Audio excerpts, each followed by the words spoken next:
it's typical to find that CPF members, when they make all these legacy plans, will, especially when it concerns money, will, insurance nomination or CPF nomination, they will not want to share with their, especially the nominees or the beneficiaries. Yeah. I mean, I can understand because sharing can be a concern because maybe, for example, you share already, then they start to not happy about certain decisions that you make. Yes, exactly. They feel unfair. Maybe why did I get this amount, and then why Koko or Jie get this amount, that kind of thing. Or maybe they think that once I tell you are my beneficiary, then you start to laze around, don't stop working, and then wait for me to die, and then kind of this situation. I mean, these are valid concerns, right? Then after I through my experience dealing with so many cases of disputes, I mean, not say that a lot lah. I mean, it's through my experience.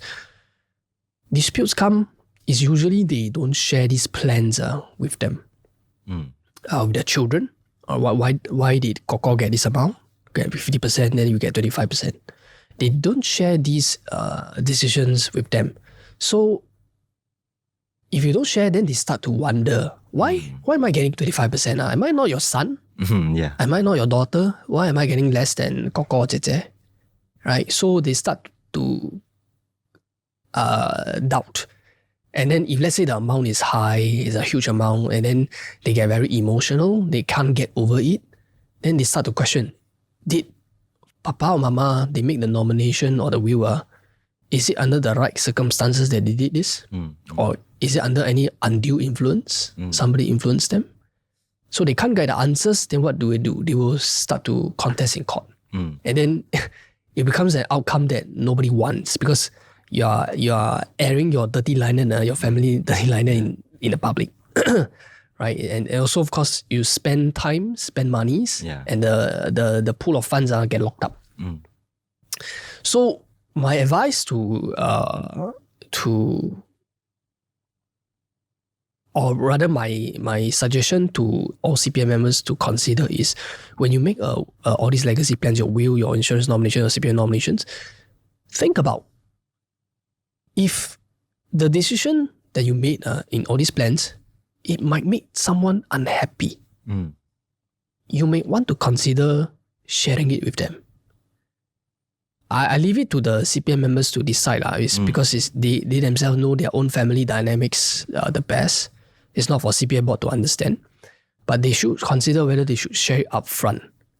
Why? Because if you share it upfront while you're alive, at least you're still alive. You can explain to them why I gave Koko Jie this amount and then you get this amount. Yeah. If they accept the reasons, good. If they don't accept the reasons, no choice. But you have already explained, they cannot change your decision because nomination or making a will is all a personal decision, right? So they cannot force you to change your decision. But at least you make it known. No one can contest because you make it known. Everybody knows why. But if you bring the secret to the grave, you don't tell anyone. No one knows except for you. But you passed away.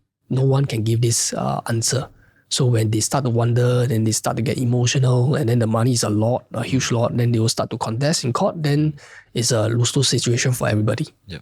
So then it comes to the point where the CPF Board also understands this situation. The father or the mother, they gave in unequal proportions to their children for their respective decisions. So then some children will ask, how come I only get 10%? Where did the rest of the 90% go to? Okay. I'm the son. Because they are only notified on their amount. Yes, correct. They are only notified on their own amount. They only, I will only get 10%. Then where did the 90% go to? Let's say, for example, I'm the only child. No? Where did the 90% go to? Then maybe for some reasons, the CPF member actually nominated his own sibling. Right? Then the son will think, how come? So where did the 90% go to? Then he comes to CPF Board to ask. But it's a PNC decision, right? So we can't tell. So you mean that they will know that they receive this X amount and they know that the percentage allocated to them. Yeah. Okay, so it wouldn't be like the nominees just you are being nominated to receive like $10,000. We will tell you the percentage and the amount. Oh, okay. Yeah. Okay. So then they will just start to wonder, where did the 90% go to? Then back in those days, we can't disclose because it's P&C. We leave it to the CPF member. You want to say and tell them, you tell them. But if you don't tell them, then they will like, what I explained, they will come to ask CPF Board, right? Yeah. To ask for, where did the 90% go to? Did CPF Board pay out the money? Or you still holding on to the money? Then if you're still holding on to the money, why didn't you pay out to us? Yeah. Then we start to get a lot of questions. But from the CPF Board's view is we're just acting on the instructions of the CPF member. I paid to the son 10% and 90% to the sibling. But it's just that you do not know that the 90% go to the sibling. So there were a lot of all these situations they start to wonder, I'm not getting the full 100%. So where did the rest of them go to? Did it go to someone else, non-family member? So they start to ask us. But CPF Board at that point of time, we can't disclose all this information. So we start to see all these issues, then it resulted in unnecessary family disputes. And worse is they go to the court to just get the court to issue an order to CPF Board to just disclose the information. Imagine the 10% go to the court, ask for disclosure. Oh, it's actually my uncle. Okay. A waste of time, right? So what CPF Board did was last year, 2024 February, deaths happening after Feb 2024.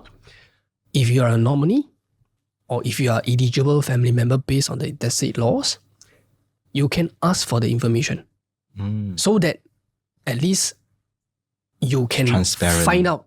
Yes, transparent. CPF Board did not hold any money. The money went to someone else.